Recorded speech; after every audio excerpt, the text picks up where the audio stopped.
देखिए आज के इस वीडियो पर आप लोग भाग करना सीखोगे, लेकिन ध्यान दीजिए कि जो भाग के अंदर लिखा जाता है, भाग के अंदर यानी 46 ये भाज्य है और भाग के बाहर 2 यहाँ पर भाजक है। ठीक है, अब देखिए भाजक यहाँ पर 1 अंक है तो आपको अंदर वाला 1 अंक लेकर ही सबसे पहले भाग करोगे, तो 1 अंक लेंगे तो 4 हो जाएगा। तो ठीक है, अब 2 का पहाड़ा पढ़ो कि 4 के बराबर हो या 4 से कम हो, लेकिन 4 से ज़्यादा नहीं होना चाहिए। तो चलिए 2 का पहाड़ा पढ़ो, ये हो जाएगा 2 एक कम, देखिए ये हो जाएगा 2 एक कम 2 और 2 दूनी 4। देखिए 2 का पहाड़ा 2 बार पढ़ने पर, 2 का पहाड़ा 2 बार पढ़ने पर फिक्स 4 आ रहा है, तो यहाँ पास हम 4 लिख लेते हैं, 2 दूनी 4 हो गया। ठीक है, तो यहाँ पर हम 4 लिख लिए। ध्यान दीजिए कि भाग में हमेशा घटाया जाता है, 4 में आप 4 घटाएंगे तो पूरा कैंसिल हो जाएगा। इसके बाद उतारेंगे 6। अब 2 का पहाड़ा पढ़ो कि 2 का पहाड़ा पढ़ो कि 6 के बराबर हो या 6 से कम हो, लेकिन 6 से ज़्यादा नहीं होना चाहिए। तो ये हो जाएगा 2 2 एक कम 2 2 दूनी 4 2 तिहाई 6 2 तिहाई, यानी कि 2 का पहाड़ा 3 बार, 2 का पहाड़ा 3 बार पढ़ने पर 6 इसके बराबर आ गया। अब इसको आप घटा देंगे तो पूरा पूरा कैंसिल हो गया। उसी तरह से दूसरा नंबर करेंगे तो देखिए यहाँ पर भी बाहर देख रहे हैं 1 अंक है, तो अंदर भी आपको 1 अंक लेकर ही सबसे पहले भाग करना पड़ेगा। तो देखो यहाँ पर 3 का पहाड़ा पढ़ो कि 9 से ज्यादा नहीं होना चाहिए। ठीक है, तो 3 3 एक कम 3 3 दूनी 6 3 त्रिकाई 9, यानी 3 का पहाड़ा 3 बार करने पर 9 के बराबर हो गया, क्योंकि 3 त्रिकाई 9। ठीक है, और भाग में हमेशा घटाया जाता है, तो 9 में आप 9 घटाएंगे तो हो जाएगा कैंसिल। इसके बाद 9 के जस्ट बगल में 3 है, तो ये कर लीजिए 3। अब 3 का पहाड़ा पढ़ो कि 3 से ज्यादा नहीं होना चाहिए, ये हो जाएगा 3 एक कम 3। ठीक है, अब 3 में 3 आप घटाएंगे तो ये पूरा पूरा कैंसिल हो गया। देखिए ये आपका सही आंसर हो जाएगा। उसी तरह से हम तीसरा नंबर भी करेंगे, तो देखिए तीसरा नंबर यहाँ पर 129 और भागे 6 है।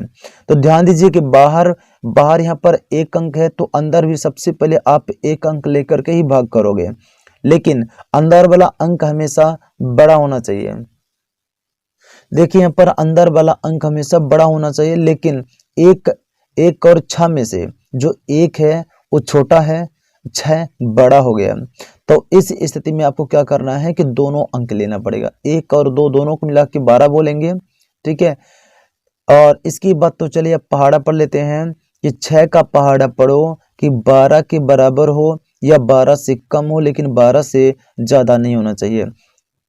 ठीक है, तो 6 एक कम 6 6 दूनी 12, यानी कि 6 का पहाड़ा 2 बार, 6 का पहाड़ा 2 बार करने पर 12 आ गया, 6 दूनी 12। ठीक है, अब 2 में 2 घटा देंगे तो हो जाएगा कैंसिल।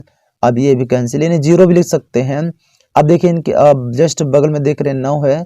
ठीक है, अब इसके बाद 6 का पहाड़ा पढ़ो कि 9 से ज्यादा नहीं होना चाहिए, तो 6 एक कम 6 6 दूनी 12, तो 12 तो ज्यादा हो गया ना, तो 6 कम 6 हो जाएगा। ठीक है, चूंकि 6 दूनी 12 जो कि 9 से ज्यादा हो गया। अब 9 में 6 घटा दो 3। अब देखिए 9 के बगल में कोई भी अंक नहीं, तो आप नहीं उतार सकते हैं, ये अपना शेषफल हो जाएगा। उसी तरह से चौथा नंबर भी करेंगे, तो देखिए सबसे पहले अंदर आपको 1 अंक लेकर के भाग करना पड़ेगा। तो देखिए यहाँ पर 1 अंक 3 है और इधर भी 1 अंक 9 है, जो कि 3 छोटा हो गया, जबकि हमने बोला ना कि अंदर वाला अंक हमेशा बड़ा होना चाहिए, जबकि 3 यहाँ पर छोटा है, तो आप दोनों अंक लेकर के ही भाग करोगे।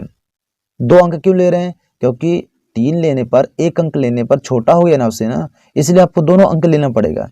तो चलिए 36 हो गया, तो 9 का पहाड़ा पढ़ो कि 36 से ज्यादा नहीं होना चाहिए, तो 9 एक कम 9 9 दूनी 18 9 त्रिक 27 9 चौको 36। ठीक है, 9 चौको 36। ठीक है, अब देखिए इसे घटा लेते हैं, तो 6 में 6 घटाएंगे तो 0 और 3 में 3 घटाएंगे तो 0, और बचा क्या है, एक 0 तर आया, इसे क्रॉस का चिन्ह भी लगा सकते हो। ठीक है, अब 9 का पहाड़ा पढ़ो 0 से ज्यादा ना हो, तो 9 एकम 1 बार करने पर ज्यादा हो रहा है, तो 9 शून्यम 0। ठीक है, अब इसे भी घटाएंगे तो पूरा पूरा कैंसिल हो गया। अब आपको जांच भी कर, अब यहाँ पर आप जांच भी कर सकते हैं। 40 का गुणा आप 9 के साथ करेंगे। 40 का गुणा यदि 9 के साथ में करते हैं तो 360